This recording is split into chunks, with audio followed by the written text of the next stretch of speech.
A group of warriors were moving forward in stormy weather and suddenly noticed a house on their way. Coming closer, they called out, asking if anyone was inside, and immediately apologized for the intrusion. Suddenly, a boy appeared in front of them, silently and intently looking at them. The leader looked at the boy carefully, not expecting to meet anyone in the temple. He asked if they could spend the night there to get out of the rain. The boy found this strange and wondered, who were these people? Despite their young age, they addressed him with respect. Perhaps they mistook him for the guardian of the temple. At first glance, these people seemed worthy. The boy said that he had found this temple several years ago and had lived here ever since. He suggested that they settle down wherever they felt comfortable. They could choose any place to spend the night except the room he occupied. The leader listened, thanked him for his hospitality, and promised to honor his request. He then turned to the soldiers, asking if they had heard everything. He ordered them to choose places to take shelter from the rain, but not to approach the boy's room. The leader asked if everything was clear, and the warriors unanimously confirmed that everything was clear. The boy looked at the warriors carefully and noticed the emblem of the Tang clan on their clothes. They all belonged to the same clan, which made him curious about their goals. But now he had more important things to do. He headed to his room to rest. Remembering that it was time for his pets to have dinner, he jumped up and danced his way into the room, shouting cheerfully that it was time to eat. There were some unusual vessels in the room. Opening one, he found that his insects were alive and hungry. He apologized to them for being late, noting that they must be hungry. His attention was particularly drawn to the inhabitant of one of the vessels, a huge black earth tiger, marked with a strange symbol. This tarantula, native to Hainan, reached 29 centimeters and had a distinctive pattern similar to tiger stripes. The boy did not hide his joy when he looked at the spider and gently persuaded it to eat well. He admitted that without his insects, he probably would not have been able to cope with life. Watching the black ground tiger eat with the little tarantulas gave him genuine pleasure. He noticed that this little one, once the size of a fingernail, had grown so quickly, and it filled him with happiness. Having looked at the blackie and made sure that he had eaten his fill, he decided to take on the next pet. He walked over to the closet, opened the door, and in front of him stood his next charge, a Bavinland cave gecko. This gecko, typical of the area, was distinguished by its distinctive stripes on its body and tail.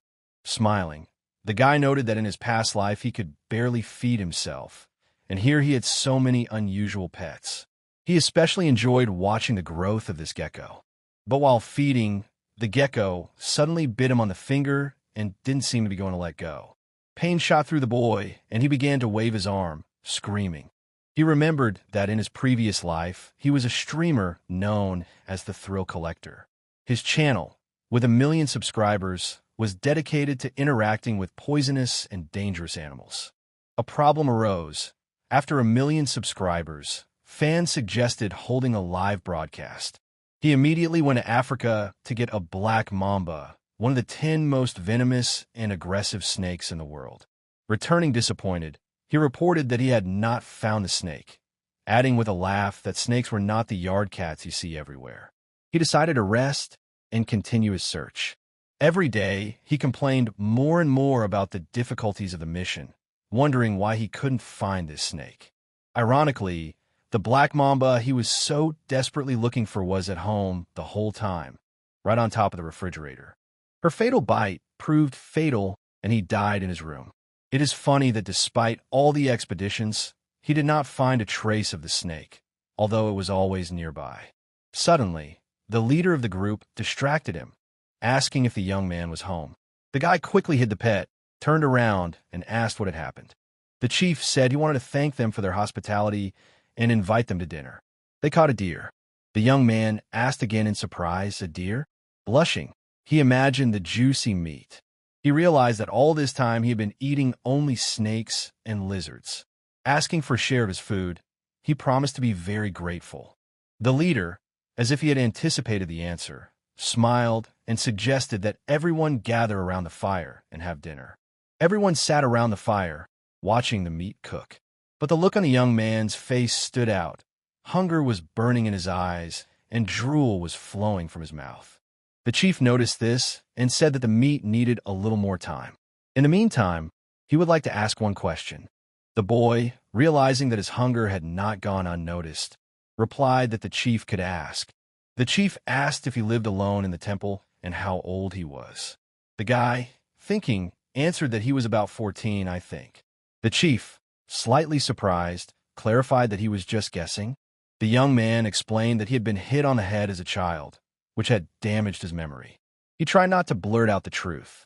The chief, thinking, assumed that something terrible had probably happened to him. Then he asked if it was true that the boy had lived here alone all this time. The young man confirmed that he had no special talents, so he caught snakes and sold their skins. The chief was surprised that at such a young age he was doing such a dangerous job. The guy replied that he was already used to it. But then the cook interrupted him, saying that the first dish was ready and he could take it. The cook smiled and noticed that the boy looked very hungry. The young man thanked him, admitting that he had not tasted such delicious meat for a long time. The first piece gave him incredible pleasure. The cook praised his appetite, but the chief intervened, deciding to reveal the true reason for their visit. They were looking for something special, and the chief asked if the boy had noticed anything unusual. The boy, wide-eyed, asked what exactly he meant. The leader hesitated, unsure whether to reveal the truth. The cook intervened, saying that since the guy had taken them in, they could be honest. The young man might get angry if they kept the truth from him after his kindness. Besides, he lives alone and is unlikely to blab. The chief agreed that the cook was right, as always, and admitted that they were looking for a blue-spotted centipede. The boy asked in surprise, "A spotted centipede?" The chief confirmed, yes, a giant centipede with bright blue spots, so big that it was impossible not to notice. The guy asked how big it was. The chief replied that an adult could easily swallow him. The young man wondered what kind of creature could eat a person. He thought that he had simply traveled a couple of centuries into the past, but now it seemed like a completely different world. The chief calmed him down, telling him not to worry. They were here to catch this creature. The boy asked in surprise, did he want to catch it to breed at home? The chief, puzzled, asked again, breed? After thinking about it, he chuckled, raise a giant centipede? How funny. The guy has a sense of humor. He explained that there was no need to grow it. The centipede is used to create medicine. The guy decided that these people were ordinary drug dealers. He said that he did not believe that medicine could be made from centipede. The head explained that despite the doubts, they intend to try. His granddaughter is seriously ill and cannot get out of bed. He believes that centipede crystals, saturated with qi, can heal his child. The guy was surprised. What granddaughter? The head clarified that this was his daughter. The guy realized that they were desperately looking for a way to save her, but he doubted that the centipede would help. The poor creature will most likely die in vain, but these people treated him to meat, and he feels a duty to help. The young man said about the centipede. The chief, surprised, asked if he had seen it. The young man answered no, never. He hasn't met the giant blue-spotted centipede, but he thinks he can figure out where it lives. The boy knew he was a thrill collector. Even though he died from snake venom, no one knows reptiles and their relatives better. Of the approximately 8.7 million species of living things, about 20,000 are poisonous, and all the data about them is stored in his head. Centipedes are no exception. When it comes to poisonous creatures, it has no equal. The boy opened his magic book and began to look for the mysterious creature. Suddenly, he slammed it shut and announced that he had found it. He informed the others that he thought he knew where to find a giant centipede. The chief was surprised. Really? The father asked, and where? The guy thought about it and asked where and when they had searched before. The leader replied that they had been exploring north and east from here, mostly during the day, concentrating in the north by the river. The guy nodded and said that everything was clear now. He explained why they hadn't found the centipede. The father asked, "What do you mean, not surprising? What is the reason?" The boy answered that he understood everything. He explained that millipedes are arthropods with wide territorial activity, requiring shelter to maintain temperature and humidity. Unlike insects with a waterproof membrane, centipedes have a weak membrane. Scolopendras have a weak membrane and breathing holes on their shell, which is why they avoid water. The creature requires high humidity, but not excess water. Centipedes cannot survive in places without water. This means that the giant centipede lives in the jungle, but not near the river. The father, clutching his head, exclaimed that it was impossible. He had information that they lived by the river or in the trees. The guy explained that yes, there were small centipedes in places like that, but they said they were looking for a huge creature, right? He added that for a centipede of this size, a rotten tree or shelter under a rock by the river would not be suitable. It would not be able to hide there. The chief asked where to look for the giant centipede then. They would reward him generously if he showed the way. The guy smiled, pointed his finger, and said that we needed to go west towards the mountains. He knew that during the day, centipedes hide under warm stones and roam the area at night. The chief and his men immediately set out west in search of the centipede. One warrior asked if he thought the young man might have made a mistake. The leader, having climbed the rock, asked again, really? He suggested that they finish for today and ordered a signal arrow to be released to notify the others. The warrior carried out the order, shooting an arrow into the sky. The warriors settled down at the pass. One complained that it was hard and expressed hope that the boy knew what he was talking about. Another noted that the young man had never seen a giant centipede. If he had shown the right way, then he was incredibly smart. The leader was silent, but suddenly said that Wa-un was prophesied to become the greatest talent of the Tang clan. Did the heavens decide to take her away? Suddenly the warriors exclaimed that the elder had returned. The elder asked, still no results? The chief confirmed and asked if they had found anything. The elder replied regretfully that Wa-un would not last more than 3 months. He doubts that they will find the centipede even in 10 days. The chief suggested that his father go south tomorrow and look there. They found no trace of any creature here. The elder agreed that the area was empty, but suddenly it dawned on him, and he repeated, "There is not a soul here." He exclaimed that this is it. How come they didn't understand it right away? The elder said they were in the right place. The leader asked if he felt anything. The elder explained that he had not noticed the presence of any creature. The leader asked in surprise, what? The elder said that the absence of life is the key. Did they find anything at this stone mountain in 3 days? The chief replied that no, nothing, no traces of animals, nothing. But, thinking, he exclaimed that this could not be. The elder was delighted and said that everything was exactly like that, and asked, does it make sense that there is not a single animal in such a huge territory? The leader replied that indeed. They had all escaped or been eaten by the centipede. The elder said that he was sure that the monster they were looking for was here, and that they would be able to heal Wa-un. The chief said that finally. But suddenly everything started moving, and everyone started getting scared and looking around. The warrior asked what was happening. Suddenly the mountain began to burn with fire, and the chief stared at one place and asked what was going on. A centipede began to emerge from the ground, destroying everything in its path. The warriors immediately realized that they could not cope with them and began to pray. The elder also looked at it with surprise and said that it was a giant centipede. The guy was lying in his room at the time and heard all the sounds. He said he didn't expect her to get so mad, and he wondered how big she was. But he asked them to be careful, but it looks like a centipede is stirring up the mountains there, so huge that it can swallow a man. How interesting. Having defeated the centipede and cut it into small pieces, the warriors were very glad that they had defeated it. The elder found what he came for and said it was the crystal of the giant centipede. They would finally be able to heal Wa-un. The chief told his father to take all the people with him, not to be wounded, and to move to Sichuan. The elder asked what he was talking about. The leader said that hatred is engraved in blood. Mercy is engraved in words. He thinks there are still matters here that require their attention. The elder replied that he agreed and said that he had completely lost his mind because of thoughts about Wa-un. The elder said that the young man had helped them a lot, so let him go and listen to his wish. The chief said that the wounded soldiers were being nursed back to health in the village, and in the meantime, he would be with the young man. But who knows? Maybe he will be interested to hear about what happened. But at that time, the guy was sitting at home and asking what to do. He became a father to several centipedes overnight.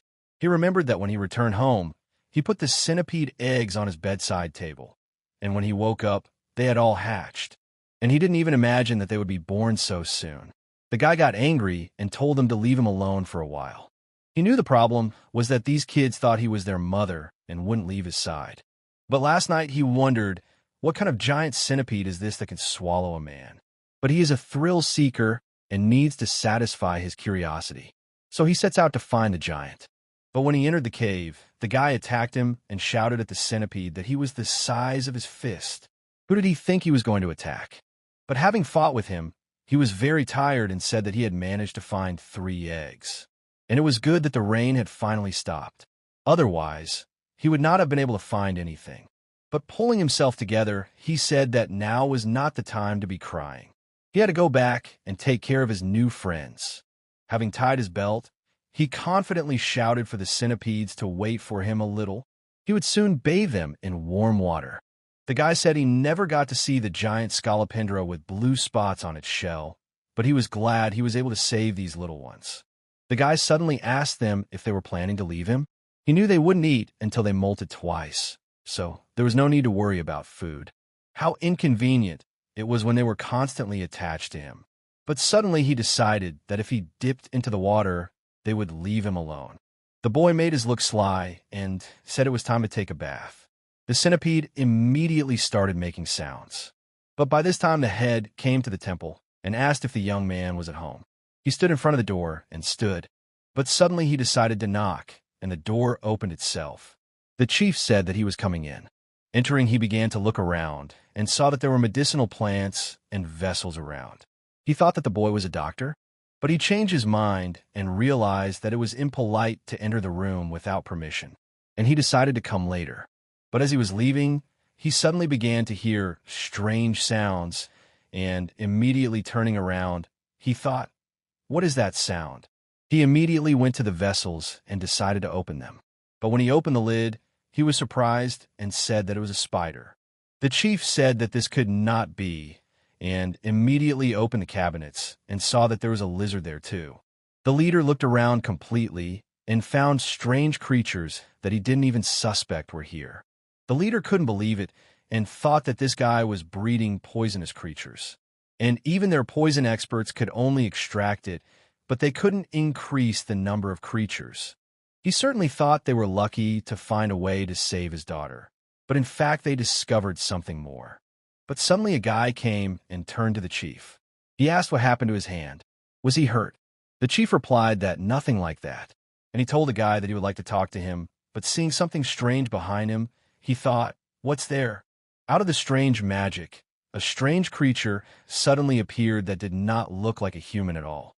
The leader immediately threw the guy aside and told him to step aside, and decided to fight this strange creature himself. The leader immediately put his hand under the enemy's first blow to repel the attack. But the creature was very strong. The head was in great pain at that moment and could do nothing about it.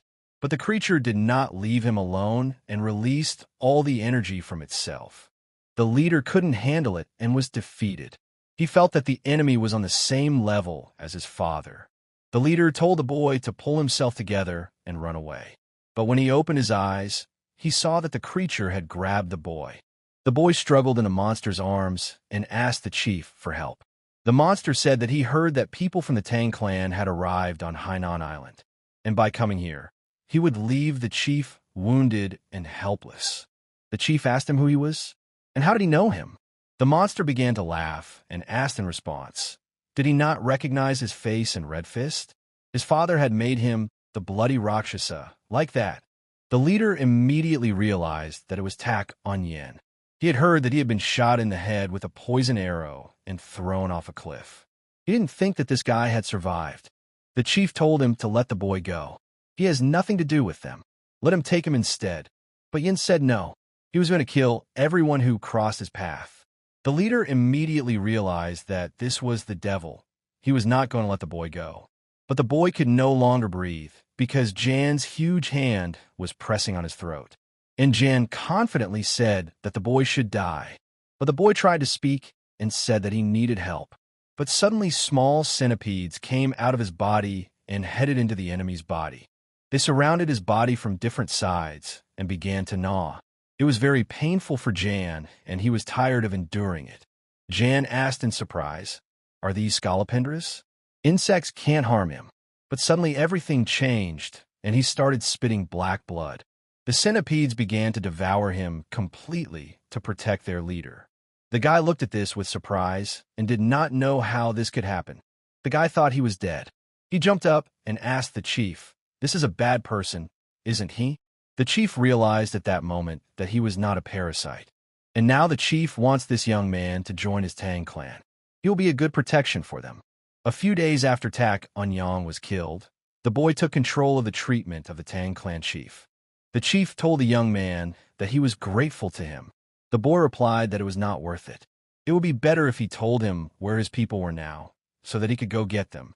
And although he couldn't leave him alone, then he wouldn't be able to get away for a doctor.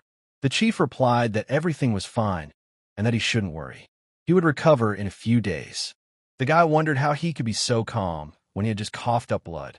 The boss said he was fine and started spitting blood. The guy told him not to be stubborn. He's in critical condition. The chief said everything's fine. He's from Urim after all. The guy asked in surprise, "What?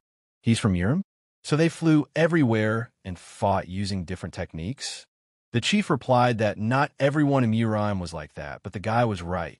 The guy was surprised to immediately realize that this was indeed another world. Well, otherwise it would be hard to explain the existence of a centipede the size of a building. The leader said that he was alive anyway because of him.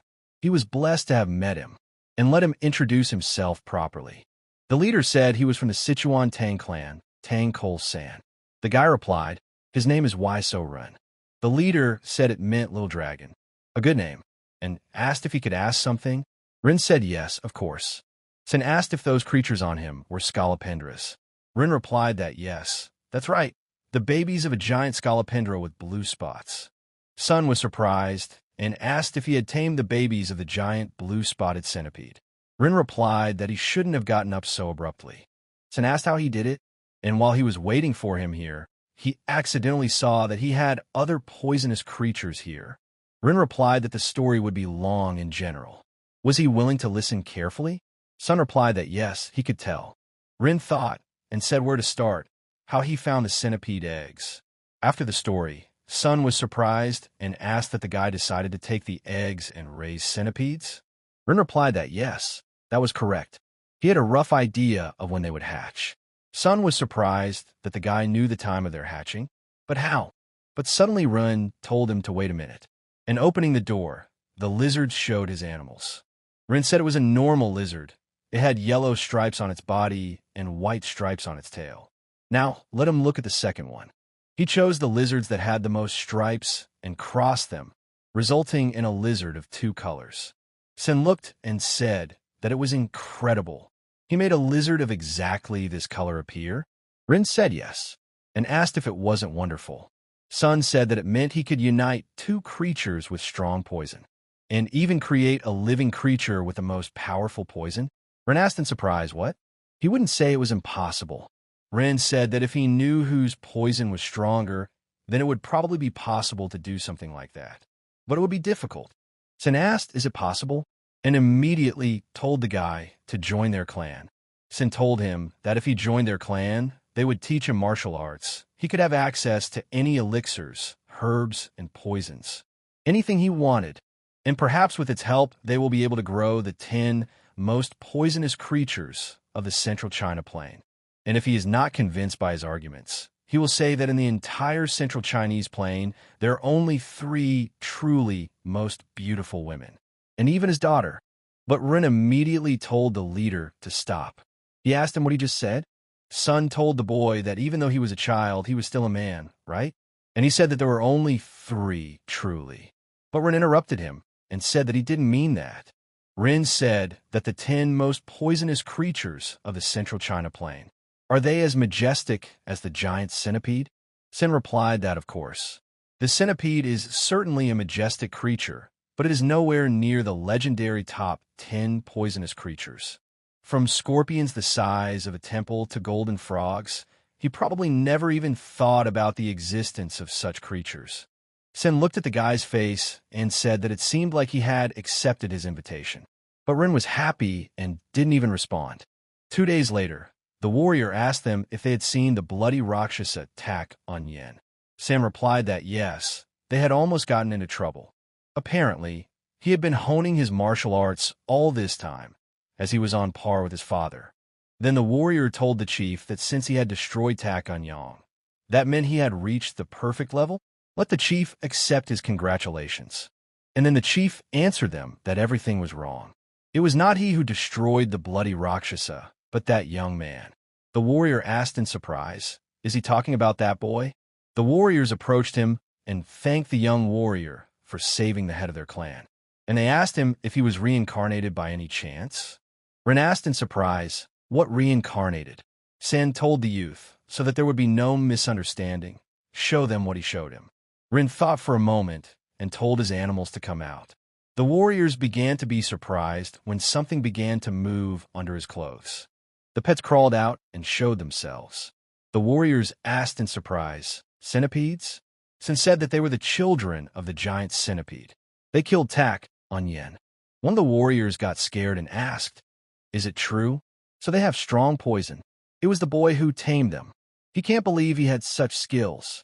Sen told his people that he had decided to invite the young man to join their clan, and he said that he would think about it.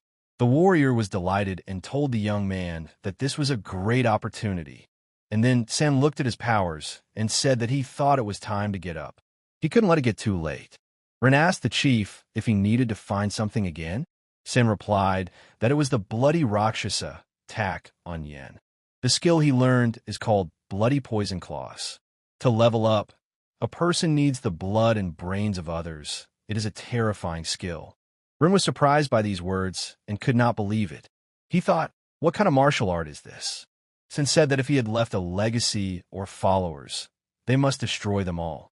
Such horror must not be allowed to enter the Murim. And what's more, if someone became Tak on Yang's prisoner, they were obliged to save them. The warriors told the chief that he was right. Sen asked the young man if he would join them. Moreover, he probably knew the area better than they did. Rin understood that belonging to the clan would mean something like a lifetime job. People usually had to undergo an internship before taking up a position, and to get an idea of the company, the employees, and the personality of the boss. Rin told them that he would help. Sam was delighted and immediately told the young man that this was a great decision. Rin replied that they would save people. Rin made his plan that he wanted to study the Sichuan Tang clan thoroughly. After all, this is what competent people do, conduct a reverse interview. 3 days after the restoration of Head Sheol's San, in order to find the place where the bloody Rakshasa attack on Yang lived, they stopped at a village near the temple. They asked him if any of the residents had gone missing. The resident asked in surprise, "Missing?" Zedel said that usually 1 or 2 people get lost in the jungle every year, but this does not happen all the time.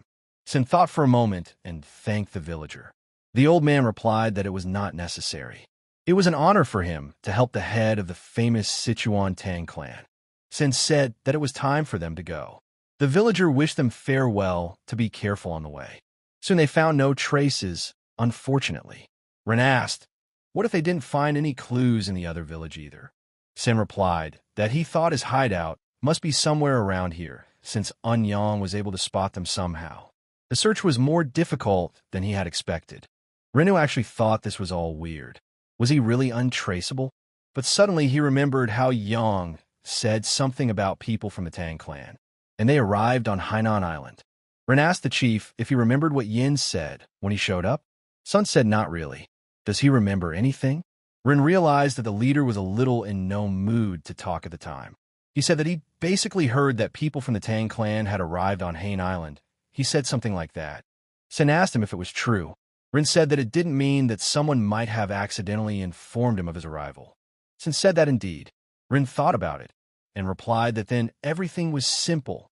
They would have to go around all the places they had passed and use leaflets to ask people if they had seen Tak on Yang. Sen was surprised and asked himself, why didn't he think of that?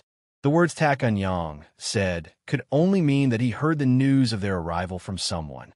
The chief said that everything is getting easier now, and now it's time to move right now. After a long journey, they arrived at a residential area, and the warrior said that he thought it was the village they had been told about. Sen replied that it looked like natives lived there. The chief said that it was time for them to go. According to the young man, the locals were not hostile to outsiders. Standing in front of the village door, the chief greeted them. The resident asked what brought them to their village. San greeted them and said that he was the head of the Sichuan Tang clan and the reason why they were here. But Rin immediately realized that there was no life in this village, and even the child looked powerless. But suddenly he looked around and saw the rest of the people and thought about the state of the residents. He has a feeling that they are all under the seals. The old man said that no one has disappeared. Everything is calm in their village. But the old man immediately got angry and told them to leave here. But the chief said that it seemed to him that there were far fewer inhabitants than houses. After these words, the old man became even more angry and replied that it was none of his business. Let them get out of here. The leader turned to the young man and said that he had said that they were not hostile to outsiders. Rin replied that it seemed so. But suddenly the child who was next to the old man fell to the ground. The old man was surprised and immediately shouted his name, and he named the child Mi Ching. Rin was surprised that she passed out. The old man immediately fell to his knees and took the girl in his arms. He said that she was the only one left for him. The old man said, "How did it happen that she got infected?" But then San turned to him and said that he could help her. Would he allow it? The elder asked if he was a healer. San replied that he was not a healer, but he had some skills, and he could examine the child. The elder said that he then asked the chief to help her. In fact, not long ago, a monster began to visit their village. He spreads leprosy, which even the strongest men suffer from, not to mention children. San replied that that was it, and immediately offered his help. The elder said to take them inside quickly, and we need to prepare everything necessary for the healer. Rin asked the warrior, "Does the leader have healing skills?" The warrior immediately answered that everything is correct. And since the Tang clan's martial artists have to deal with poisons, they are also skilled in medicine. After all, for any martial art, the master must have knowledge about the body, which is also required in medicine. Rin actually thought that only someone like the assassins would use poisons. If he joined them, he could study medicine there. The warrior said that he understood. In order to understand the effect of the poison, they inject it into bad people. Rin thought, what other experiments on people? Of course, it looks like they weren't as good as he thought. The next morning, Sam began treating the girl. Sin said that he used the skill, and now he had to make sure that the breath didn't leave her body. The elder said that she was his only granddaughter. And then Sam looked and said that she had an irregular heartbeat. Has she suffered from this since birth? The old man replied that no, his granddaughter had started to get sick 6 months ago, but then the disease spread to everyone. It was all about leprosy. He didn't want it to spread to them, so he told them to get out of there. Sin told the elder that he had an excellent remedy against leprosy, and he suggested that they gather all the residents and he would try its effect. The elder cried and thanked the chief for such help. In the evening, the warrior told the chief that he had done a great job helping the sick. Sam replied that he was grateful for his kind words. The warrior asked what symptoms they had. The leader replied that they were very unusual. A slight fever, shortness of breath, all the symptoms were different for everyone. But those who had them were also inflamed. Sen asked where the boy was. The warrior replied that he was tired from helping them, so he took him to rest. Sen said that it would be hard for a body that had not been trained in martial arts to keep up with them, so he decided to go and visit him. The leader crept into his room and slowly opened the door and looked at Rin sleeping. But suddenly he came up to him and slapped him. Rin didn't understand anything and immediately jumped up. He immediately turned to the head and asked him, "Why?" Rin asked the chief what he was doing. He was in pain. Sun replied that he was asking for forgiveness. There was an insect on him, and he wanted to swat it. Rin asked in surprise, "An insect?" Sin replied that he should listen. He decided to go to him before bed to check on him, and suddenly he saw a bug sitting on his face.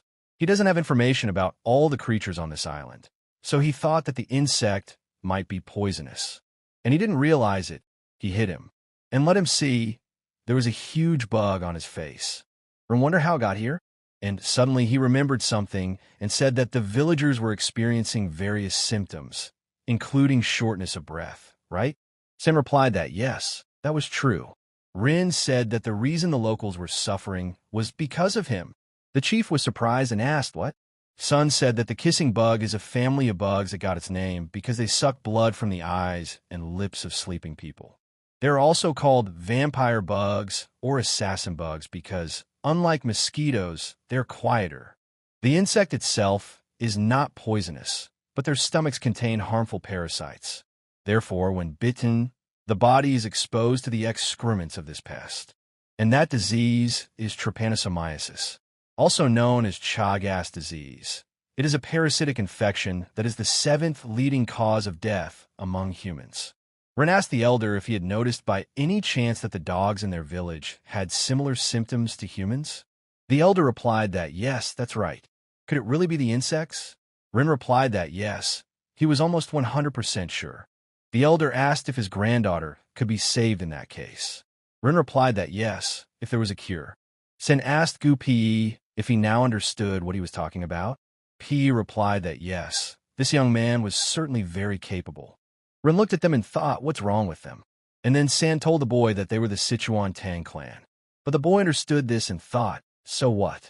Sen said that the character means poison. It is found in words such as poison magic and insect or reptile poison. And this means the existence of creatures bred by evil people.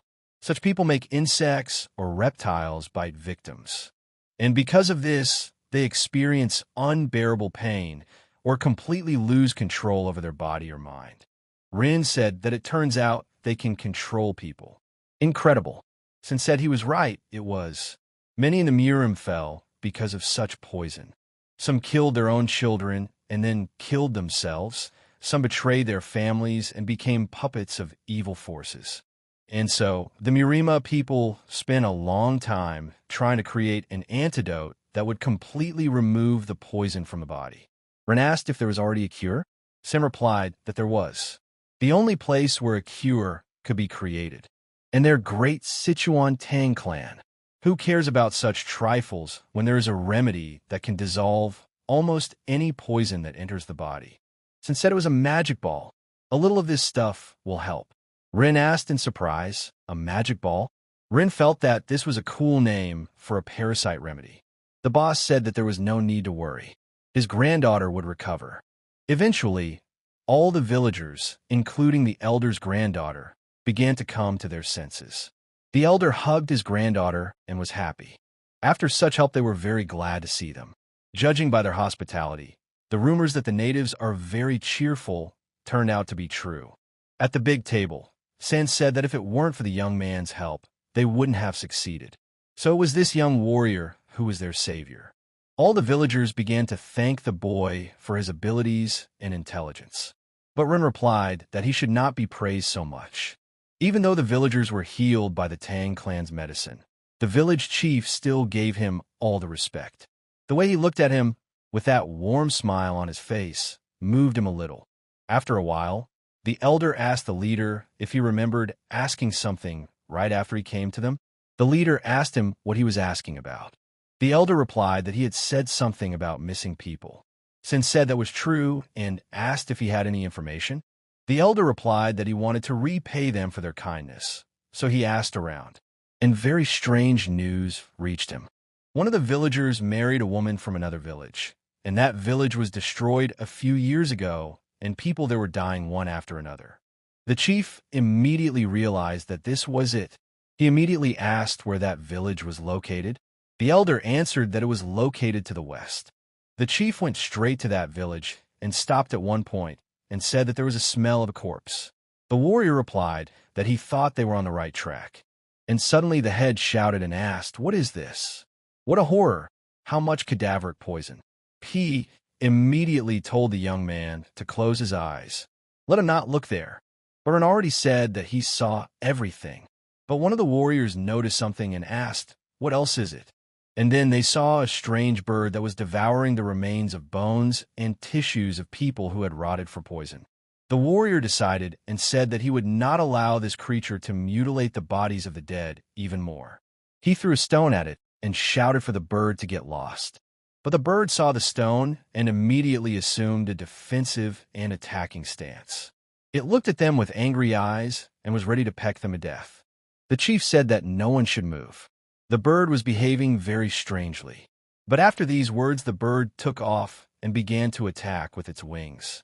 Rin immediately realized that things were bad for them, and he saw that everything was starting to decompose faster.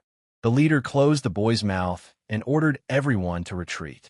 After all, it was a poisonous bittern. The chief gathered his people and said that this bird had large wings, a sharp copper-colored beak, and its body was covered with purple feathers. And when the bird flaps its wings in anger, it releases poison, killing everything in its path. On his head, he has something like a golden crown, the sign of a true king. The name of the bird is Poisonous Bittern. Rin asked if he was one of the 10 legendary creatures. Sun replied that he was.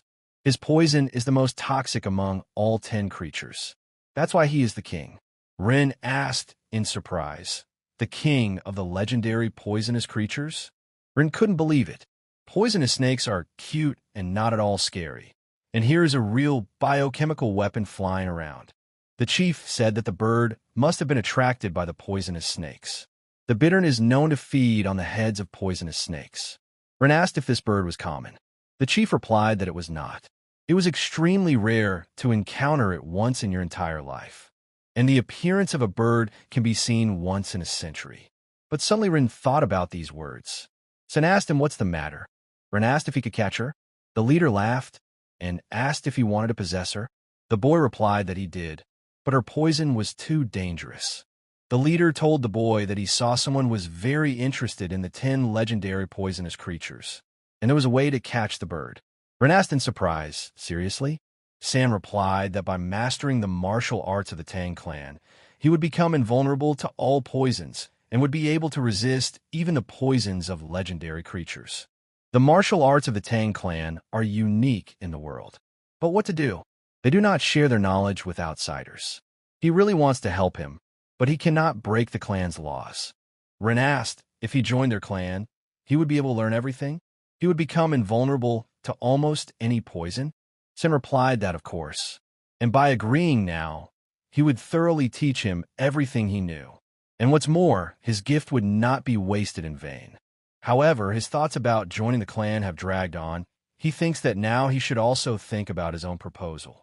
Rin resisted for a long time and suddenly said that he agreed, and he asked the head to accept him into his clan. Sen laughed and answered that it was good. Sen stood before him and said that from now on he was part of their clan forever. After that they set off and came to the shelter of the bloody Rakshasa, Tak on Yin. But suddenly Pe came and told the chief that they found this in the cave. Sen opened the book and replied that everything was written in blood. He was sure that these were the writings of the bloody Rakshasa. Rin asked in surprise, blood? And suddenly the head closed the book and said that it was time for them to go. The guy asked, are they going to Sichuan? The leader replied that everything was correct. They had obtained the giant centipede crystal and also obtained information. Rin asked if they could stop by the temple on the way. He wanted to let his friends go free. The leader said okay. And what's more, he needed to pack his things. And immediately they set off. But Rin didn't want to leave because he noticed something. And suddenly he stopped everyone and said that there was something there. P asked what he was talking about. They turned back and came to the place and said that it was a feather of a poisonous bittern. The leader immediately put on gloves and picked up the pen. He said that he would give it to the boy as a gift in honor of joining the ranks of their clan. Besides, he is the only one who shows so much interest in poisonous creatures. Rin was delighted and thanked the chief. But suddenly San turned around and said that he had been thinking about it and decided that it would be good to give him the title at the ceremony. Rin was surprised and thought, what kind of ceremony? Something like an initiation ceremony? At this time, the elder arrived in Sichuan, and the warriors immediately greeted him. The elder told them to quickly take it to their granddaughter, and asked how Waun was. The warrior replied that she was alive, but in critical condition. The elder told them to take him to her quickly. Entering the room, he opened the doors and addressed his granddaughter. The elder told the daughter-in-law that they had managed to get the medicine. Here, it was the crystal of the giant centipede. The daughter-in-law was very happy and replied that they had succeeded. The elder looked at his granddaughter and even shed a tear. He said that it was very good that he hurried, otherwise it would have been too late. The daughter-in-law told her father to give her medicine. The elder immediately put the crystal in her mouth to cure her. The elder immediately began the ritual to save his granddaughter, and he used his healing techniques. Mother Wyan looked at her daughter and prayed that she would open her eyes. But at this time, Ren was on the road and knew that he had heard that the lands of the central China plain were large, but he did not expect that it was so large. From Hainan to Qinzhou, they traveled by boat. Then they fled to Nanning, and after a month and a half, they finally reached Sichuan. P.E. told the young man that this was the land of Sichuan. Ren was a little surprised and did not expect it to be so big. The chief said that this entire mountain belongs to the Tang clan. That's why it was named after the clan. The warriors immediately came out to greet the chief with happy faces. But Ren did not expect such a meeting and was even scared. It was the first time he saw so many people. Could these really be all the people of the Tang clan? But the chief suddenly heard her daughter address him, and hearing her voice, he was very happy that he saved his blood. Un ran to her father with tears on her face and wanted to hug him. But Ren looked at her and was surprised by her beauty. Sen shouted to Een that she was alive. The girl hugged her father and said that they were asking him for forgiveness. Ren couldn't believe it. She was such a beauty. Yes, he dated celebrities in his past life, but she would definitely outshine them all. The leader told his daughter that he wanted to introduce someone to her. He introduced himself to Run as her daughter, Tan Waun. And what did he call it? Bird cherry, wild garlic. And then the head remembered and said that he called it nonsense. Un was very surprised after such words were spoken, and San said that this is his daughter. Nonsense. Ren looked at her and didn't even look away. He even remembered the conversation with the leader and decided to smile at Un. Poison Flower Tang Hua Un is the most beautiful and strongest girl of the Sichuan Tang clan. Since she was a child, she has faced a very big problem. One day, she heard her teachers talking about her. The teacher said that, to be honest, he wasn't at all confident in her skills. But the second teacher said that at least heaven had given her beauty. The second teacher asked if the leader might decide not to marry her off. The teacher replied that this was why the clan needed male heirs. He did not understand why the leader was against it. Un closed her eyes after hearing these words and realized that her parents were not guilty of anything. Tang Hua Un wanted to show the elders that she also had skills. She wanted to prove that she was an excellent martial artist and that she could achieve great things for her clan, even as a woman. But haste always leads to failure, just as impatience leads to loss. Eventually, because of haste and such a way of thinking, a demon awakened in her mind. But after waking up and taking the crystal medicine, she finally opened her beautiful eyes. Her mother immediately rejoiced for her and said that she was alive. Un did not understand what was happening and asked her mother what happened, but they realized what had happened, and she cried and asked them for forgiveness. She thought, how could this be? She just wanted to be useful to the clan. Un said that she had wasted all her power, but the elder took his granddaughter by the hand and said that she was a wretch. He said that she was asking for forgiveness for causing him and her father so much trouble, and that she should stop crying because she had reached the state she wanted so much. Let her wipe away her tears and rejoice. When asked her grandfather in surprise, what is he talking about? And looking at her hand, she saw her new powers. Un immediately understood what had happened and wanted to tell her grandfather what it was. But the elder replied that he had to tell her something. The elder said that they met a young man who not only helped them save her, but thanks to him, she was able to achieve the state of white poison. And so at the first meeting, Un was surprised and asked in surprise, "Nonsense?" Ren was embarrassed and simply kept silent. Ren realized that he had been so excited by the story of the legendary creatures that he had accidentally blurted out such a thing. But he hadn't meant anything bad at all. Ren told the girl that her father had a very specific sense of humor, and he was glad to meet the princess. And he introduced himself personally, and he was very glad to see her in good health. Un also said hello and replied that she was pleased to meet him. Un said that her name is Poisonous Flower, and she thanks him for helping her, and she will remember his kindness until her death. Sen asked the guy how he was. At this point, Ren was very surprised and wondered what that voice was in his head. Sen asked again, is she beautiful? Isn't she? And would he like to pick this flower? After a long drive, Ren went to take a shower and even let his pets out too so they could rest. Ren enjoyed the moments of good life because he had not felt so good for a very long time. But suddenly he looked at his pets and remembered that they hadn't left him. He told them that he was going to get into hot water and that it would be bad for them. And the kids seemed to understand his words and got off him. This is, of course, very surprising.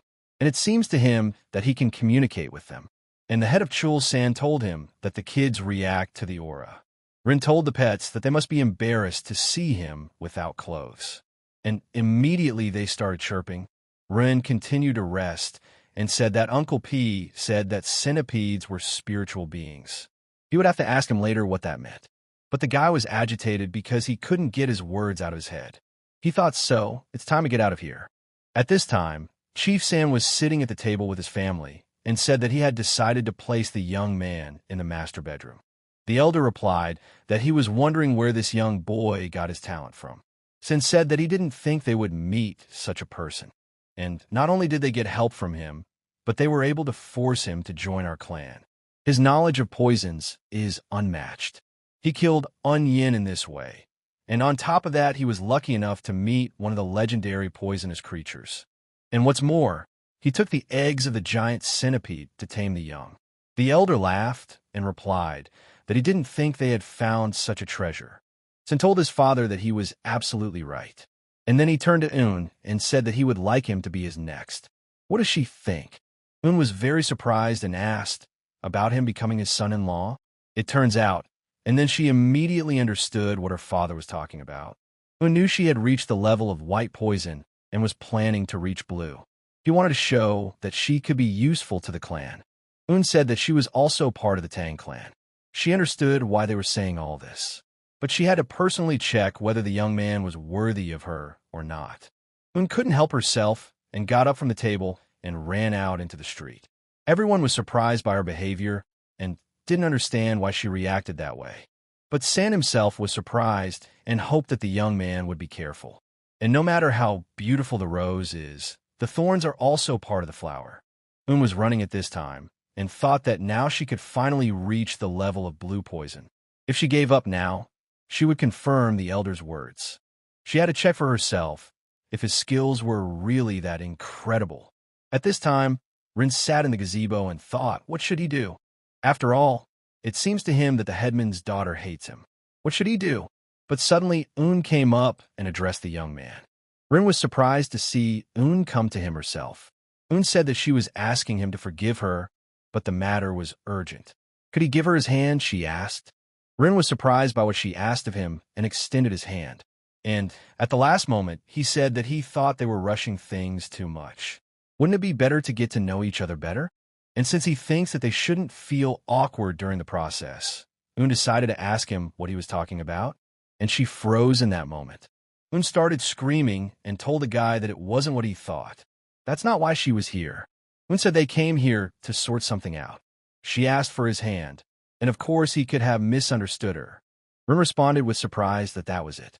And now they had a small misunderstanding. Un said that she wanted to apologize first. She was asking him to forgive her for showing up so suddenly.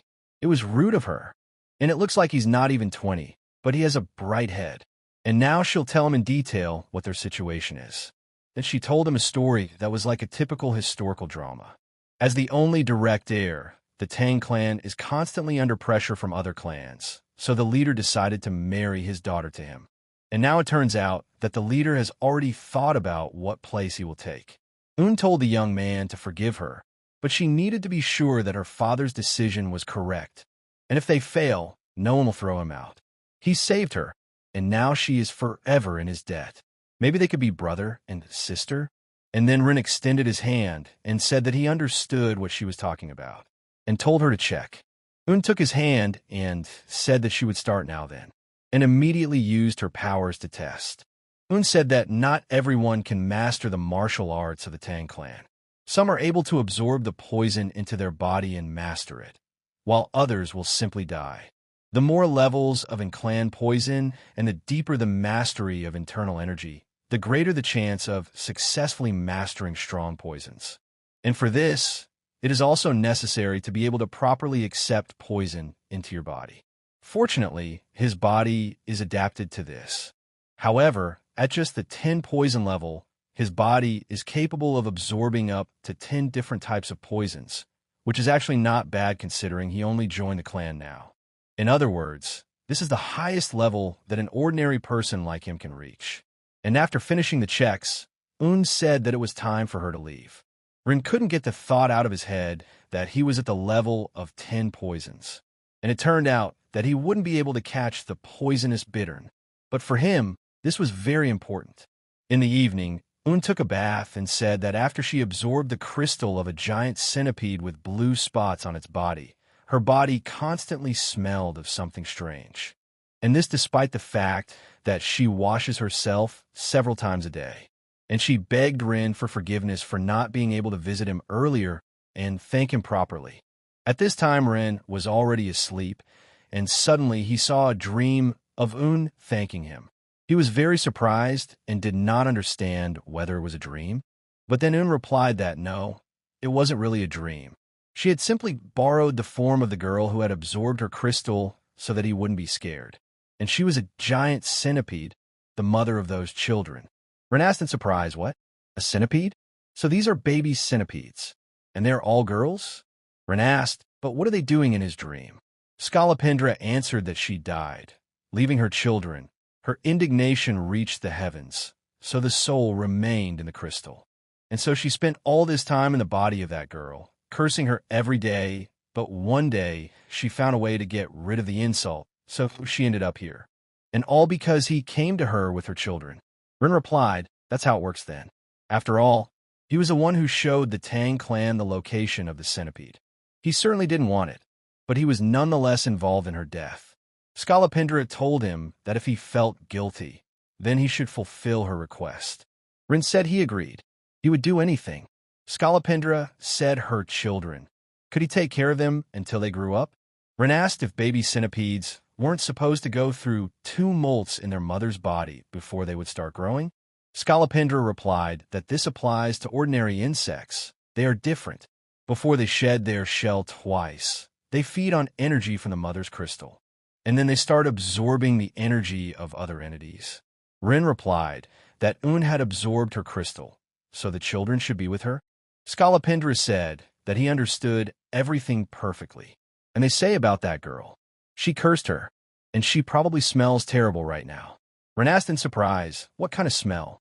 The centipede replied that she did it on purpose, so that she would never be able to be with a man and have children. She can certainly lift the curse. But in exchange, she will have to feed her children with her inner energy. And moreover, this way he will be able to win her heart. Rin thought about it and said that he didn't really like it. He didn't want to take advantage of Un's position. Skalapindra said that he was indeed a noble young man. And then what would he do? This girl wants to see a strong man next to her. Besides, she can't help get the chi crystals of the 10 legendary poisonous creatures. Rin thought, what other 10 legendary poisonous creatures? And then Rin said that he thought he had a good idea.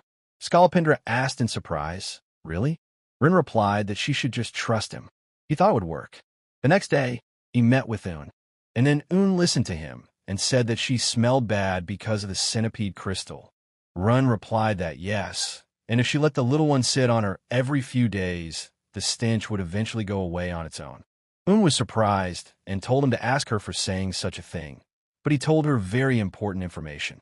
He won't ask for anything in return, will he? Rin told her to listen and said that he was not such a terrible person to take advantage of a girl's plight. And then Un said that she can't always accept help. Now she begins to think more and more about her father's words. And looking at him, She understands that there is something more valuable in the world than achievements in martial arts. Rin said that if he said that, he was also thinking about something. Un asked what it was. The guy answered, did she remember that she said that he could only absorb 10 different types of poison? And if he can't absorb more than 10 poisons, then he would like to absorb the poisons of 10 legendary creatures. Un asked in surprise, the poisons of legendary creatures? And now she understood that he wanted to become the best for her. And what should she do now? After all, one of Miriam's flowers, Tan received recognition from a man for the first time. Un asked him if he understood what he had just said. Rin laughed and replied that he didn't quite understand. Un said it would be a very difficult journey. It would take a decade, 2 decades, maybe a lifetime. Rin was surprised that it was so serious. And then Un covered her face with her hands and said that she heard that he was 15 years old. There were 3 years left until he became an adult. During these 3 years, if he absorbs the poison of at least one of the legendary creatures, then he will pass the test. A test to be with her, does he understand? So that they can get married. And in general, she will root for him. But suddenly Rin shouted for her to stop. Un turned around and asked if he wanted to tell him something. Rin asked, what about feeding? Before she left, she had to feed the centipedes. And then Un turned around and sat down next to her. Rin told her not to worry, they don't bite. He immediately turned to the babies and told them to go to their mother and then come back to their father. Un asked in surprise, Mom, Dad? Rin answered so that she wouldn't misunderstand him. He just said that because they were still kids. At this time, the elder was saying at the table that the young man's extraordinary nature had not gone unnoticed by their daughter. He asked if they had seen them in the morning. He thought something was going on between them. But the daughter-in-law replied that she thought Un had rejected the young man. The elder thought about it and said that he didn't want to force them on each other. It would be better if their relationship developed naturally. The daughter-in-law asked why they didn't entrust Un with teaching the boy. Then they would see each other more often and become attached to each other. San replied that it was a great idea. The elder said that perhaps he could approach the elders to raise the boy's status. Then he would look better in the eyes of his granddaughter. San told his father that he knew Un and didn't think that raising his status would help the boy. The elder told his son that he was right. At this time, Un came to the door and told her father that it was her. The daughter-in-law asked what she was doing here at such a time. San told her to come in. Un came in and was very surprised. She asked why were they all here. Un said that she came to tell them something. San asked what it was. The girl answered that regarding the young man, she would do as her father asked her. San asked her in surprise, what was she talking about? Mother asked, did she start to like Sorin? But Un didn't answer and just blushed. San said it was sudden. He was sure she didn't like him. Un replied that it was just Rin for her sake that he wanted to become the best. He promised her that. San asked in surprise, the best? San asked his daughter to explain in more detail from now on. Un replied that Run was at the level of 10 poisons, and he wanted to absorb the poisons of 10 legendary creatures. The elder couldn't help but laugh. He said that this kid had a smart mouth. The mother was also surprised and replied that she couldn't believe it. Un said that she told him that if he managed to absorb the poison of at least one of the legendary creatures before he came of age, the marriage would take place. Surely they understand why she gave such an answer? Sen answered that it was necessary to agree on the poisons of 3 creatures. The mother also answered that her little girl was still learning to build relationships with men. Un asked if she should go and change the terms of the agreement then. Her mother said no. They'd already made a contract. Besides, if he really had feelings for her, then he would try to become a better person for her sake. The elder said that from now on they would treat him as a son-in-law, but they would pretend not to know about the agreement. And if the young man tries, he can become part of their family. Suddenly, Skalapinder met the guy and said that it was incredible. And it seems to her that he managed to completely gain the trust of that girl. Rin replied that courage is his middle name. And then Skalapindra said that today was her last day. Her resentment had subsided, and soon she would ascend to the sky. Rin replied that that was it. Skalapindra said that if he had a request for her, she was ready to listen to it.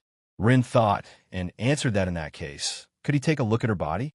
Skalopendra thought that everything was right. He was a man too.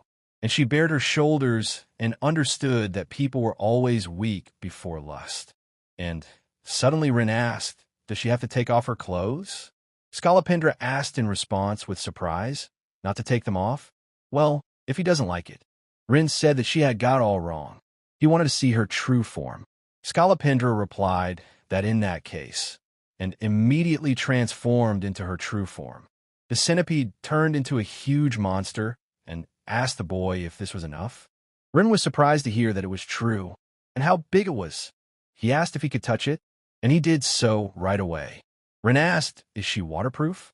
How can her joints withstand such a heavy load? Rin became interested and asked when she walked, did she step on the same place where her front foot stepped? Rin asked how strong her poison was, and did she see with her eyes or use her horns for guidance? Skalopendra replied that, of course, she saw with her eyes. Rin told her to let him touch her fangs, and she said she would listen to any request. Skalopendra replied that she was already doing what he asked. At that moment, only one thought flashed through the head of the huge centipede. Would her daughters be okay? And Rin was touching something unearthly at that time. Sam met Rin and said that Un told him everything. From now on, he is now his son-in-law.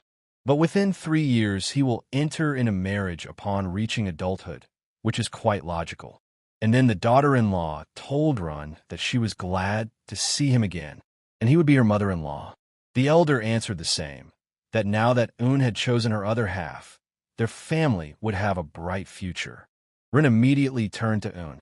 He thought she chose him, but she set the conditions for the marriage, so it was more like an arranged marriage. And he thinks he needs to get used to her. Rin said that's right, and he hopes they'll take care of him. Sin said that they had to show him something before he could start training in the Tang clan's martial arts. Rin asked, so what? Sin replied that it was the temple of 10,000 poisons. He was sure he would like it. On the way, the elders said that they had all been waiting for this moment. It was a tradition for the whole family to gather before setting foot on the temple grounds. Rin told his grandfather that he was looking forward to it. It was the temple of 10,000 poisons. It sounded like a place where various kinds of poisons were collected. If that was true, he looked at Un's beauty and blushed deeply at her beauty. And he had heard it said that beauty is revealed in profile. What a beautiful view! The chief and mother looked at him and laughed because he had fallen in love with their daughter. Sin said that he would bore a hole in his daughter's face with his gaze. He becomes more and more absent-minded each time. It seems that he has fallen head over heels in love with Waun. Un told Ron to look ahead. The boy replied that he heard everything. Sometime later, they came to the palace and were met by a huge guard and greeted the elder. The elder said that he had come to show his son-in-law the temple of 10,000 poisons. Ren realized that the place was heavily guarded. The head of security immediately ordered his men to open the gates and said mockingly that today they opened faster. The head of the guard said that they could enter. Sam replied that this gate was made of metal mined in Nanman. Opening it for him would be a great honor, since said that they were there. And this is where all the poisons of the Tang clan are kept. And this is the hall of 10,000 poisons. And let him not touch anything. Rin said that it turned out that this was the hall of 10,000 poisons. Sun said that it was. There were a huge number of different types of poisons, including paralyzing, sleeping, and so on. San told Un to tell him everything that Run is interested in. He thinks that way the guy will become more sympathetic to him. The mother also told her husband that he was absolutely right. Un also told her father that she would now tell him everything. Un grabbed the guy and said that they need to come here. She will tell him everything and show him. In this room, there are a huge number of different types of poison. And this is the most dangerous poison for martial artists. If you inhale it, it will instantly dissipate the internal energy. Un said that all of these poisons are strong, but there is one that stands out from all the others in its power. Un immediately let her look. Rin was surprised and asked what it was. He looked and thought, maybe it's a bean? A berry? It looks like a tiger bean.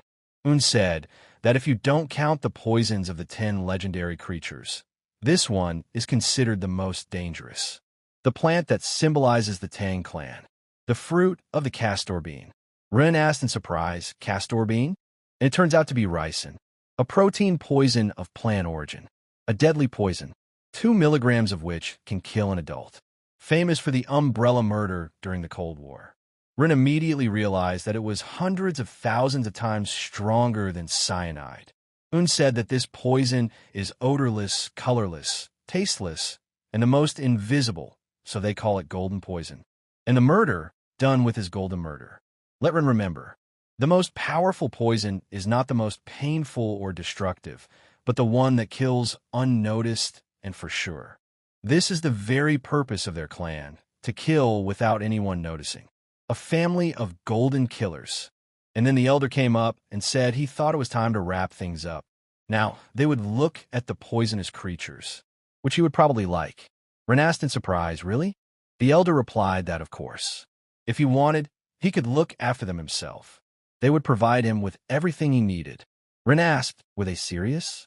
Rin realized that they wanted to give him a job that was his passion. And then he said that they would not waste time. But suddenly a man came and told the chief that he needed to go with him. Sin asked P.E. what was the matter. P.E. replied that he had to go to the palace of the patron spirit of the north. The leader asked what was there. Bei told the clan elder that it was them. The elder got angry and started asking why they couldn't stop. Rin wondered if these were the elders that Un had mentioned. P.E. said they had 2 problems. The medicine they sent to the Sichuan province chief didn't work, so he sent a letter full of complaints. And the second problem, the temple of 10,000 poisons. The elder was not surprised and replied that the news had reached them quickly. The elder said that they had to go, and he told his son-in-law to go with them too. Rin said that was good. They immediately came to the palace of the patron spirit of the north. The elder immediately turned to the chief and asked how he could make such an important decision alone. The second elder also said that it was true. He wanted to marry some orphan vagabond to her precious Waun. Sin got angry and asked, what? An orphan vagabond? They just dared to insult his son-in-law? The elders replied that this couldn't be true. They didn't believe it. And then the elder came up to the others and said that he had ordered his granddaughter to marry the young man. Do they have any problems? The elders began to deny and put in their 2 cents. The elder told the chief that he was asking him to come to his senses.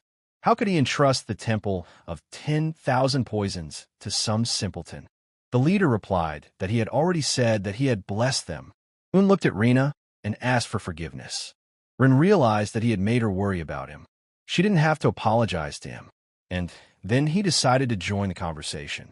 Rin said that it seemed like the misunderstanding was due to his skills. If he showed them off, would it help convince them that he was worthy of Un? The elder was surprised and asked, what?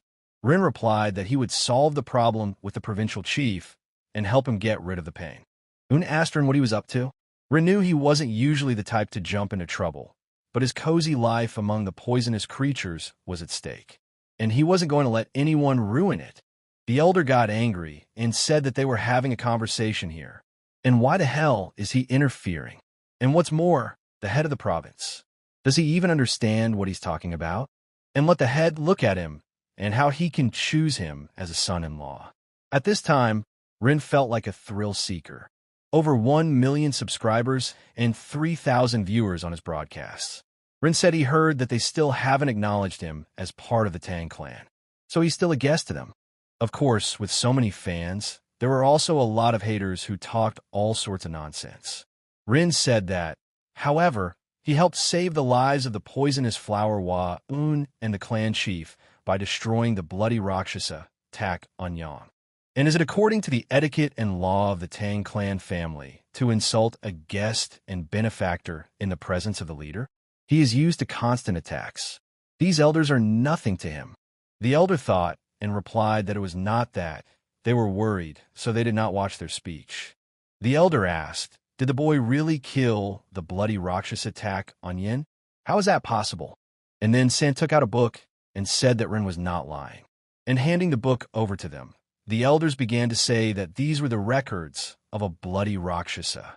Everything is written in blood. The notes are authentic. There can be no mistake. San told Rin to show them the centipede as well. The elders asked in surprise, centipedes? Rin tapped his chest and addressed the boys. The centipedes immediately heard his voice and came out. The elders were surprised and began to say that these were indeed centipedes. Sin said that his son-in-law was raising the babies of a giant centipede. They were the ones who killed Tak Anyang by eating him. The elder replied, "Does this mean that the young warrior is the owner of giant centipedes?" Sin asked, "Do they not accept him as a son-in-law, but accept him as a young warrior?" Rin told the centipedes not to bite. They don't want to kill anyone like they did to Tak Anyang, do they? The elders were surprised and asked, did they say that they did not accept Rin? There is simply a certain procedure for accepting new members of the sect. The elder said he understood their hesitation about marriage, but what about the temple caretaker? The elder replied that he hadn't become a full member of the clan yet, had he? And they couldn't trust the temple to just anyone. The elder said that it was simple then. He asked Rin if he could show them his skills. Rin said he would do so now. Rin said that in order to prove that he was worthy of becoming a member of the Sichuan Tang clan, he had to display abilities in the spirit of their clan. Rin said he was going to use poisons. The elders were surprised and asked him. He wanted to poison the provincial chief? They should cure him, not kill him. The elders asked the chief if he was sure. They thought he didn't understand anything. Rin was delighted and decided that he could use the poisons of the Tang clan. The next day, Rin met with the elder. He said that an exam was an exam. From today on, he would be initiated into the martial art of the Tang clan. Rin asked if he would need to do physical exercise. The leader replied that during the training process, the body would naturally change in accordance with martial arts. Their clan pays special attention to what will be immediately useful in practice, and immediately opened the arsenal of the Tang clan. The chief said that these are throwing weapons, needles, coins, shurikens, sand, and also daggers. There are a huge number of types, but these are the 5 main ones. The elder asked the boy if he could guess which one was the easiest to operate. Rin replied that he thought it was the dagger. The elder said that everything was correct and asked what was the hardest part. Rin replied that it was probably sand. After all, the hardest thing is to throw sand. And then the elder said that everything was wrong, and the answer was the needles. Rin asked in surprise, needles? Because they are very small? The elder replied that he did not, because it was difficult to remember the place where he would throw them. It would be better to show once than to tell 100 times. And then Rin watched in surprise as the chief pulled out a brush. The elder divided the brush and began waving it at them. In an instant, strange magic wands flew over the clan. Rin was surprised that the hair from the brush turned into needles. The elder said that their Tang clan has a martial art called 10,000 Needle Rain. It is a secret technique that covers the surrounding area with tens of thousands of needles. Rin realized that he had to fight the enemy when there were so many needles around. He said that they were everywhere. He didn't even know where to step. The elder replied that this was why it was important to remember where they were. The main thing was that he did not step on his own needles. Rin asked, what about the needles that the enemy had deflected? Should their position also be remembered? The elder replied, of course. As a poison level 5 body, it is only possible to remember the position of 100 needles. After a long training, he went to the pavilion and simply laid down from fatigue. But suddenly Yoon came and asked Rin if she could come in. The guy was surprised by her image and asked what she was wearing. Yoon replied that they were going to go catch bees, so wouldn't they need costumes? Rin replied that they would be needed. He wanted to wait for a while, but with these suits, he could go right now. Yoon asked him what he wanted to wait for. Rin replied that they would go and he would show her everything. The girl asked, really? Rin asked her what she knew where the bees lived. Yoon replied that she had found one place. It was not far, so they could get there themselves. Yoon asked him if he had seen the records of the provincial chief. Rin replied that yes, of course. Yoon told Rin that he was still young, and she was worried that he might not understand what illness he had. Rin said that he knows everything.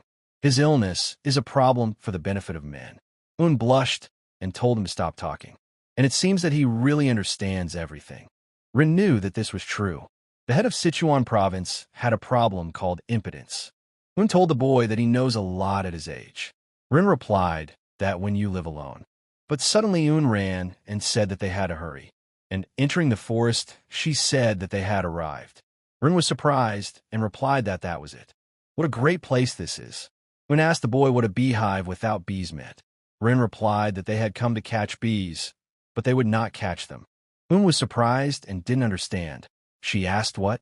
Rin replied that the poisonous insects they were looking for lived in small colonies. Un asked, do they live in hives? Rin said yes. And luckily, it looks like they live here. He grabbed it and shouted that he was caught. Un got scared and told Rin that it was the insect. The guy replied that yes, it was the insect that they needed to catch. Rin thought about it and said that this boy would help solve the provincial chief's problem. Un turned to the guy and said that it was a mistake. Or maybe the earth was a bug. Rin replied that yes, she was right. But he knew that this beetle was called a Groland beetle in this world. A beetle caught in a giant hornet's nest was called a shrew beetle in the Central Plains. And in the modern world, it's called a blister beetle. When asked if it was normal for a shrew beetle to find one in a hornet's nest, she didn't even know that. Rin replied that their life cycle is specular. Beetles have a rather unusual method of reproduction, and that's normal. Most insects either guard the place where they lay their eggs or create a safe environment for their eggs to hatch. But these little creatures just lie over their eggs anywhere. And for them, any place will do. At this time, the minimum consideration shows and throws them all in one place. And in any case, when the miracle happens and the beetles begin to crawl on the highest place nearby, and sometimes the beetle larvae rise to the top and always did very strange tasks. They always tried to imitate flowers together, and then, with surprise, they turned into bees. The girl said with surprise that she was surprised. But the story said that the bees mistake this artificial flower for the real and approximate. The girl asked, was this flower always here? But the moment of bees' action is near, and the whole swarm jumps on the carpenter bee's body in an instant. And then the game ends. Carpenter bee house, it's of course good that they all leave later. Rin said he doesn't know exactly why they prefer the giant hornet nest, but it's apparently the most suitable environment for the development of the mole beetle larvae. Un replied that she could see everything. But that's not true. What's the cause of the burns on the skin? She heard that eating too much of them could be deadly. Rin said it was true. It can soothe burns. The orange dripping liquid from the beetle's blister contains a poisonous substance called cantharidin. And when it comes into contact with the skin, this substance forms blisters similar to burns. When asked, does it also have this effect, right? Rin replied that yes, although only until the toxin leaves the body. She immediately resurrects the person. Un got angry and told him to stop explaining, and said that they better take him and go back to the hall of 10,000 poisons. Rin told her to stop. Let him catch a few more of these bugs. After that, they returned to the hall of 10,000 poisons and taught the warriors how to make medicine. Rin said that they should listen to him carefully. First of all, the Groland beetle should be dried and crushed and turned into powder. And take 1/10 of it because the powder is toxic. Now this poison is being realized. The threat when 3 it inside. If a person consumes 3 dozen of one poison per body weight of guan, about half of those who swallow it will die. Rin asked if they could make a medicine with 1/10 of one. That would be about the same as 10 drops of liquid. Rin asked if that made sense, and he felt like his brain was about to explode. The warrior replied that his explanation was incredibly detailed. Who would have thought that he would be so skilled in mathematics? The warrior said that they were convinced, and it could be done. Rin laughed and replied that he hoped for him. That same night, the elder said, who would have thought that the Groland beetle had such an effect? And now he needs to reevaluate the poison in the Arsenal clan. Un replied that yes, she had thought about that too. The elder asked, what did the son-in-law say about being good at mathematics? Un replied that everything was correct. He calculated the concentration of the solution and estimated that it corresponded to only 10 drops of liquid. The elder was very surprised and said that he knew one honest man. He was a professional in poisons, but this is already another level. And now the more he learns, the more he will understand how precious this child is. The elder asked his granddaughter if she liked Rin more now than when they first met. Un was very embarrassed and replied that she just felt right, and it was a hasty start. The elder said that they would make up for lost time in the future. It didn't matter for now. The elder said that once the medicine is finished, how do they plan to test its effects? Un replied that the branch elder of the family said that he was too arrogant. He said that he would test it if he raised the clan elder straight up. The elder was surprised and asked, "What?" And he started shouting that what a funny kid. And he was only 18. The next day, the elders gathered at the meeting, and the warrior brought Rin the medicine and said that here it is. Rin knew immediately what it was. The warrior said he had mixed licorice powder and honey to make it sweeter and easier to consume. Rin was surprised that this man paid attention to even the smallest details. Rin asked that they did it exactly as he described, didn't they? The warrior answered Rin that of course he did. He did it according to his instructions, which were written on the letter. And then the elder told him to stop making such a big deal about it. But he wasn't sure if he would help them. And then Sin said that everyone should immediately shut up. And now the medicine is ready. And now let them prove its effectiveness. Rin asked the chief, is he asking them to prove it? But then the elder couldn't help but slam his hand on the table and say that they must confirm it. And how could they dare to send poison with proven effectiveness to the lord of Sichuan city? The second elder also said that this must be confirmed. If something goes wrong, it could lead to a big disaster, right? And then Rin replied that in this case, there was no other choice and turned to the warriors to demonstrate. The warrior placed a box in front of them, in which the medicine was prepared. The elder asked, are they telling them to test this? And do they know what is in this thing? The second elder said that they were all in the circle outside. Did their internal parts of their bodies also turn black? But suddenly, Un turned to her grandfather. The elder turned around and asked in surprise, what is this? Un said, didn't he tell her that those who mastered the martial arts of the Tang clan, weren't they afraid of poison? The elder replied that he did so. Rin asked, and then, seeing such a reaction, maybe it was because they were cut? The elder was surprised and replied that listening to his grandson's words, it seemed to him that he didn't care. But then Rin said that he would never do such a thing.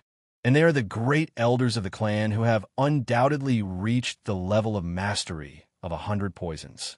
And of course, they can't be afraid of something as trivial as the poison of a mole beetle, right?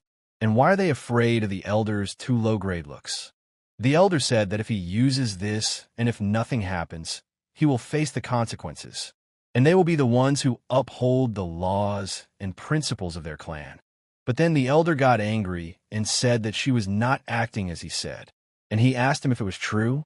On the same day, it was said that the laws and principles of the clan play a big role. And everything is great. After all, the medicine was sent to the city lord from Sichuan. A little earlier, Rin said that just like Grandpa said, provoking them with something related to poison made them fall in love with him immediately, right? The elder replied that there are people who have nothing left but their pride, so of course they want it. But even so, their actions stem from concern for the clan.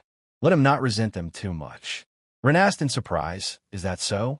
The elder said that in the end, they were all one family, weren't they? Rin said that was fine and said that he didn't even know. But then Un came running and screamed that something terrible had happened to them. The elder asked the lady what had happened, and then Un replied that their children were behaving very strangely. And then the elder grabbed the boy and asked, grandson by law? What does that mean? Why do they have children? The elder asked if they had children. He didn't even have a wedding or even a ceremony. Un replied that it was human children. They had been spotted. Rin asked in surprise, what? She meant the centipede had been spotted? Rin realized that he had been doing a lot of physical training lately, and each time he asked Missun to take care of them. And he finished the record completely oblivious to them. Rin hopes she doesn't tell him something happened to his babies. He told her he wanted to see. Un told him they weren't there. Rin asked if they just left her body. Un said yes, they seemed fine. In the morning, but what do you think? These little ones could be sick. Un said that their color looked a little paler, and the stitching seemed odd.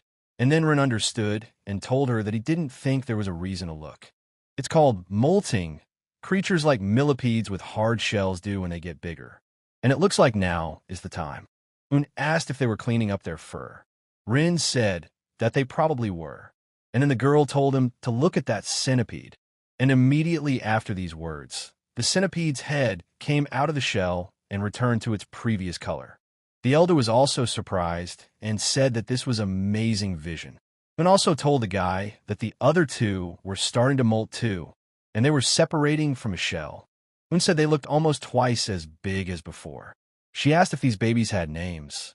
Rin asked in surprise, names? And then Rin replied that he calls them by numbers. But Un got angry and said that there's no need to call them that. Un said that centipedes say that they will turn into dragons after living for 1,000 years, and they must be worthy of the names. Rin laughed and replied that it couldn't be. The spotted centipede wouldn't turn into a dragon, even after 1,000 years. The elder asked, then why is the 1,000-year-old spotted centipede called a heavenly dragon? Rin thought it must be Grandpa who taught it, right? Rin thought about it and suggested naming one Nova, the second Myra, and the third Gracia. Un asked in surprise, Nova, Myra, and Gracia? Rin replied that the first is Nova, symbolizing the beginning. The second is Moira, which means grace, and the third is Grace, representing certain things as elegant. Un said that naming children is usually a father's responsibility anyway, and now the centipedes that have been spotted have names. A few days later, the spotted centipedes returned to grab onto his body, but his body still had no feeling. It wasn't completely dry yet, but he thought it was at least moving well enough right now. Rin suddenly said that it still felt like that, and dangerous, and the guys have become even heavier now. And the most noticeable change, of course, is their size. They used to be the size of a thick sausage, but now they were the size of his forearm. And he thought the spotted centipedes sensed his embrace was too dark for them. And so now it is tightly wrapped around his arm and waist. But then passers-by passed by and talked about something. The guy said, as expected from the Sichuan Tang clan, everything is extravagant, and suggested that we drop in today. The second guy replied that it sounds good. The guy said that making money had never been so fluffy. Rin was surprised and asked what was going on and what were they talking about. The next day, Sin said that he was doing well on the new day. He asked if they remembered the medicines they had sent to the city lord in Sichuan province a long time ago. Rin replied that yes, he knew. Sin replied that it worked extremely well. The city lord sent a message of gratitude and a generous reward. Rin asked in surprise, really? Sin laughed and replied that to think that he would get such benefits as soon as he got his hands on it. Like his son-in-law, he did something really amazing. Rin said that he was glad that it helped. And then Sin asked, how about giving them one of his elixirs? If he just let it go, they might give up their modesty, right? Rin asked in surprise, elixir, is he serious? He remembered that his grandfather once said that it strengthens internal energy. And if it is an elixir, then what is it really? And then Un said that it was nothing to be afraid of. It was extraordinary. Sin replied that it was honey from the golden-haired royal bee. Rin thought, bee? Honey? So it's just regular honey, right? They say internal energy is crucial to becoming a martial artist, so he guesses he should just go with it.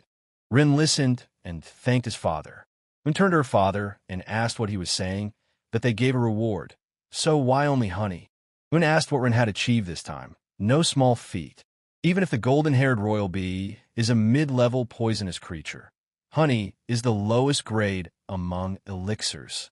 And he shouldn't be stingy with Rin's reward for such a great achievement. At the very least, it should be something that give a year's supply of internal energy. How can they give an elixir that only provides 2 months' worth of internal energy? Sin said that it was still an elixir and it was very expensive to get. Un replied that compared to what Rin did, it was a trifle. Sin wondered at this moment why it was so difficult to give birth to a daughter. Rin asked him, but what kind of king bee was he talking about? The king bee is a medium-level poisonous creature, sometimes found in the jungle. Its size is the same, large and small, and it is said that by consuming its honey, it gives the internal energy equivalent to 2 full months of seclusion meditation. Rin asked in surprise, a bee the size of a human? This is incredible. But Un pulled Rin aside and told him to hold on, and she feels upset because of his defense. Sin told his daughter that it wasn't so. It was because Rin might want to see the golden-haired king bee with his own eyes. Ren asked the chief what he was offering him to see the golden hairy royal bee. San replied that it was correct. Ren thought he was actually going to collect honey, and a few times during those times when he was paid as a YouTuber, Ren was delighted and told the leader that they had to run. And when it came to bees, he was basically an expert. Sun replied that he knew he would like the idea. Ren asked what the golden-haired royal bee looked like. Sun replied that he thought it looked like a bee. And so the honey collection and their journey began. The father-in-law presented them with premium, first-class information, so they thought there was no competition. But people were already in the forest, and one side said that they were here first. So the golden hairy royal bee is theirs. And the honey too. But the other side answered the same, that it was nonsense. They acquired the information at the fair, and the bee and the honey are theirs. The first side asked, did they buy the information? They did that too. Did they by any chance buy from the guy with the shaggy hair and that big mole on his face? The second side asked the first, how does he know this? In any case, they won't let go so easily. Ren remembered that maybe these were the guys he saw in the clan, and they went to Ireland, and now information selling is everywhere. He got angry at this moment and said that they were dirty swindlers, and asked how dare they insult their Sichuan clan Tak. The first party heard the guy's voice and asked, Sichuan Tang clan? And was very surprised. San gathered Run and his daughter and said that this was their first trip outside, so they should be careful. And as a member of their family and from the Tang clan, let them not forget who they are. Ren answered his father that everything was correct. These were all laws. Sin said that it was time to learn how to lead his friends. Ren was surprised and asked, should he lead them? Sin laughed and replied that he was such a stupid boy. Un was his woman, and he was her partner. That made him the highest authority here. Ren asked in surprise, partner? Un told her future husband that he would succeed. Ren was very happy and said that he would do it. But when he faced the enemies, he thought, what should he do? Ren asked what they should do in this situation, and should they share information with them? Venom King Division leader Volgang asked who dared to share information about their Sichuan Tang clan. In replied that whoever it was, they must have serious guests. Does anyone else know about the sale information bought by the Sichuan Tang clan? The second squad replied that it was the poisonous flower, the 3 flowers of Manhwa. The first squad asked him, he was talking about a direct descendant of the Tang clan. The poisonous flower personally came here. The second squad said that they were the central wind of the sect and had no intention of interfering with the affairs of the Sichuan Tang clan. They would leave immediately. The first squad also said that the noble origin of the sect will also leave. But one of them said that catch a rat and kill it, and their sect will always leave. Ren asked, are they just leaving? And he realized that it was all the Sichuan Tang clan, the Amulets. He asked, has he really decided everything? King Venom replied that practically none, and those unorthodox bastards weren't going to back down that easily. And now they have to set up camp nearby to move on to another job. And they're probably hiding and waiting for the right moment. The Venom King told Gupai to go and look for where they had set up camp. The warrior replied that he would do everything right away. After that, they arrived at Honeybee, and they saw a tree where bees were always flying and bringing honey. Ren saw them and was happy and said that this is what it is, and here is the golden hair of the king bee. Un also answered that this is her first time meeting. She is even huge. Ren asked if they weren't so cute. Un said their fur was so fluffy. The demon king replied that that's why they were called golden-haired king bees. Ren said that their colony seemed small. Maybe there were only a few of them, maybe 100, and looking at their size, that even made some sense. Un asked in surprise, a colony? Ren replied that he meant a group or influence of bees. Usually a small hive should be between 5,000 and 7,000 bees. Un asked him what he meant by saying that they were without an entrance to the monastery. Ren replied that yes, he could estimate it by watching how many bees were coming in and out of the entrance. But suddenly a warrior came up to them and told the leader that they had found these unorthodox bastards. King Venom asked, where are they? The warrior replied that, as expected, those damned bastards had settled on the opposite side. And it seems like they're not doing anything special, but if something happens, they will definitely take a step. King Venom said that they would then wait until nightfall and collect honey using the Tang clan method. Rin was surprised and asked what method. King Venom replied that if they burned the mugwort leaves, the smoke would calm the bees while they were harvesting honey. Rin said that was quite an exceptional method. The warrior said that there was even wind now, and the explosion would lift everything up right now. But suddenly something occurred to Rin. The warrior asked him what had happened. What did he think of the clover? Rin replied that if there was wind and it was blowing in their direction, wasn't that their scent? The warrior replied that it was true. Rin said that he would take it then, and it was an opportunity to go on a quick visit. Un grabbed it and told Rin that no. The golden-haired royal bee is a mid-level poisonous creature, and it's dangerous. Rin replied that only once. He would just touch it and come back. But suddenly he kicked a stone, and it rolled straight into the tree where the bees were.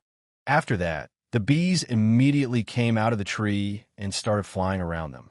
And after that, they got absolutely cursed the hell out of them and went back. Rin sat on the rock and wondered if there was another way around here somewhere. If they lit the fire against the wind, they would be caught between the unorthodox bastards and the hive. But the golden-haired queen bee is a little different from the bees he knows. Bees that could detect vibrations in the ground more than 30 meters away. But when the ground is flat, bees can't do that. But then Un came and said that she had found Rin. The guy turned around and said that the lady Un had come to see him. Un said she thought the children had finished eating. They kept trying to leave, so she brought them here. Rin thanked her for that. They immediately climbed on top of him, and Rin told them not to move. Un asked the guy if there was any progress. Rin said he needed to watch more, and he felt like he was still pushing her, and she should forgive him for that, and she needed to think things through. But suddenly Un told the boy to look over there. There are monkeys playing over there. Rin wondered in surprise, what monkeys? The monkeys started fighting, and Un said that the monkeys seemed very angry. Rin asked the lady if she smelled any sweet smell. Rin took a closer look and immediately realized that these were pheromones. He immediately told her that they had to leave, because the bees were going to swarm. Un didn't understand at first, and immediately replied that she understood everything. She grabbed the guy and started running with him. The bees came out in a swarm and attacked the monkeys. They bit them from different sides and left them to die. Un asked the boy how he knew the golden-haired king bees were going to attack. He had warned her to leave before they heard their ringing, hadn't he? Rin replied that it was because of the smell. Un said that now that he mentioned it, it was a faint smell of Magnus. Rin was surprised and wondered if she could actually smell pheromones. He asked her if she recognized the scent she had smelled before. Un replied that yes, she knew. The Magnolia flower had the exact same scent as what she had smelled before. Rin pounced on her and said that was it. Rin hugged her and said what he was thinking from hiding. A way to destroy these unorthodox bastards who were hunting his honeybees.